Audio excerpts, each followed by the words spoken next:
This woman got a call about a dying kangaroo, but when she arrived, there was an even bigger problem.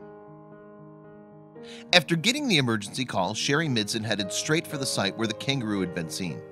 According to the caller, the poor animal was in terrible trouble and seemed to be dying. When she got there, however, Midson realized her rescue mission was about to take a surprising turn. Midson is no stranger to animal emergencies, especially those involving kangaroos. In fact, she and her husband specialize in looking after baby kangaroos known as joeys. Indeed, the couple keep rescued joeys at a site near their property in New South Wales, Australia. The enclosure provides a temporary home for joeys that have been wounded or become separated from their mothers. The Midsons are volunteers, so their efforts are self-funded or paid for with donations. They also help with a rescue group called Wild Care Keen Beyond Inc. WQI. WQI began life as a registered charity back in 1992, and it shares the same goal as the Midsons. Its aim is to rescue, rehabilitate, and release native Australian wildlife that is sick, injured, or orphaned. Recently, its patients have mainly been kangaroos.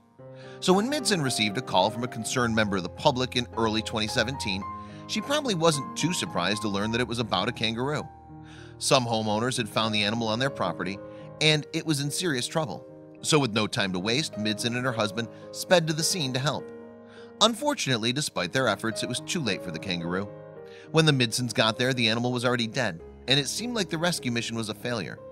There was one thing, however, that Midson knew she needed to check: whether the kangaroo's pouch was moving. Midson's husband, who had been recording the attempted rescue, captured the moment that she investigated the pouch. It turned out that while it had been too late to save the kangaroo's life, she was in fact a mother, and her joey was still alive. Heartbreakingly, the baby kangaroo was still trying to suckle from his mother, despite her being dead. This presented its own problems, as Midson explained to National Geographic in May of 2017. The little boy was still attached, and you can't just pull the baby off, she said. You can damage their mouths, she continued. So we cut the teat off, and a lot of times the baby will let go soon after. After the joey was cut free from his mommy, the Midsons confirmed just how vulnerable the tiny marsupial was. He was tiny. Midson revealed that the joey was roughly a month old and weighed just 9 ounces. Baby kangaroos need to be about 17 ounces before they're strong enough to survive on their own. With this in mind, Midson made the joey an artificial pouch and prepared him for transport. Because he was in such a vulnerable position, the joey needed care that even Midson couldn't provide.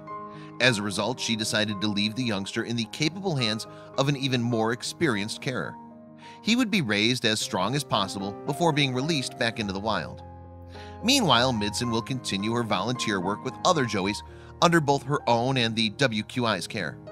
And as a result of bushfires which blighted parts of Australia in February 2017, that workload has increased considerably. In February 2017, WQI's Animal Species Coordinator, Helen Stevens, told the Canberra Times about the terrible suffering the wildfires have been causing. All the animals we've found so far have been kangaroo with burns to their feet, hands, and their pouch, she revealed. Some of the kangaroos will be in our care for 3 weeks, others for 2 to 3 months. The burns are long-term injuries. Road accidents are also a common cause of death or injury to kangaroos. Their population numbers are so high in some parts of Australia that collisions are simply inevitable. In fact, some vehicles even sport roo bars in case of such an occasion. The bars are designed to cushion the impact caused by the vehicle crashes into a kangaroo. Kangaroos' pouches often offer additional protection. Yes, pouches are naturally padded to such an extent that they act as an impact buffer for collisions. This might be one possible reason why the joey that Midson found was alive when its mother had died. However, Midson told the National Geographic that the cause of death was most likely a fall.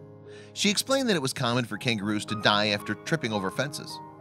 But even when rescued joeys are released into the wild again, they face the most common cause of death to their species: culling. The sheer number of kangaroos in Australia, there are tens of millions of them, prompted the government to implement controlled kangaroo harvesting each year. It's a decision that's divided many people. Australian National University professor David Lindemeyer spoke to the BBC on the subject in February 2017. Animal welfare people care and protect some animals, but there are so many marsupials they inhumanely starve to death, he explained. University of Technology Sydney's Louise Borniak, on the other hand, is a member of Think, a group which opposes the culls. The cull doesn't work, she said. Last year there was a mass die-off of roos, probably due to disease. Some areas are now completely devoid of marsupials. She added that the cull numbers aren't sustainable, and soon there will be a noticeable drop in the kangaroo population. Perhaps only time will tell what really is better for the kangaroos. One thing's for sure though, thanks to Midson and WQI, the kangaroos have some guardian angels looking out for them.